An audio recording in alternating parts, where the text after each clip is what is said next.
എന്തിന്റെ കുറവാ നിനക്കല്ല ഇവിടെ ഉള്ളേ? നിങ്ങൾക്ക് വേണ്ടിട്ടല്ലേ രാവും പല്ലും കളിയോട് ഓടുന്നേ? കുറച്ചും ബോധ്യം വേണ്ടേ? ഇങ്ങനെ രാത്രി ഫുള്ള് ഞാൻ ചോദിച്ചിട്ടില്ല എന്നോട് പഠിച്ചോന്ന്. മുഴുവൻ പഠിച്ചെന്ന് പറഞ്ഞിട്ടല്ലേ ഇവിടുന്ന് പോയിന്. നീ മാർക്ക് ഇങ്ങനെ കുറഞ്ഞു പോയിന്. അച്ഛനിങ്ങ് വരട്ടെ, കിട്ടുമ്പോ തിരിഞ്ഞോളൂ. ചെന്നാടോ, നീ ഇവിടെ സങ്കടപ്പെട്ടിരിക്കുന്നു, മോൾ ആടെ സങ്കടപ്പെട്ടിരിക്കുന്നു. ചെറുതിനെ ഞാൻ കാണുന്നില്ല.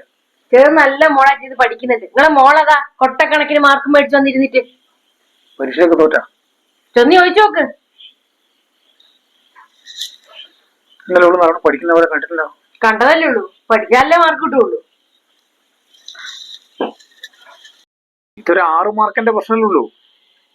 നമുക്ക് ഫൈനൽ പരീക്ഷ ആവുമ്പക്ക്, ഫൈനലാന്നുള്ള മെയിൻ പരീക്ഷ, ഇതിൽ തളരാൻ വേണ്ടി പാടില്ല.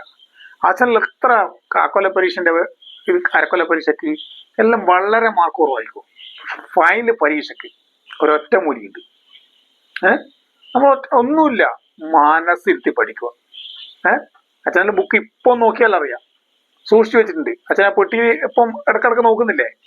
അച്ഛൻ്റെ ഓർമ്മകളാണല്ലോ. അതുകൊണ്ട് മോള് അടുത്ത പരീക്ഷക്ക് എന്തായാലും വിൻ ചെയ്യില്ലേ? ഉറപ്പായിട്ടും വിൻ ചെയ്യും, അതൊക്കെ ഉറപ്പുണ്ട് കേട്ടാ. അതുകൊണ്ട് അമ്മ പറഞ്ഞൊന്നും കാര്യാക്കണ്ട. മോളെ അച്ഛൻ പറഞ്ഞ അച്ഛൻ സൂക്ഷിച്ചു വെച്ച നിധി, അച്ഛന്റെ ഒറ്റമൂലി. എന്നാ ഇതും കൂടെ പഠിപ്പിച്ചെടുക്കും മോളെ. എന്നാ പിന്നെ കുട്ടിക്കും കഷ്ടപ്പെടാണ്ട് ജയിക്കാലോ. ഒറ്റമൂലി.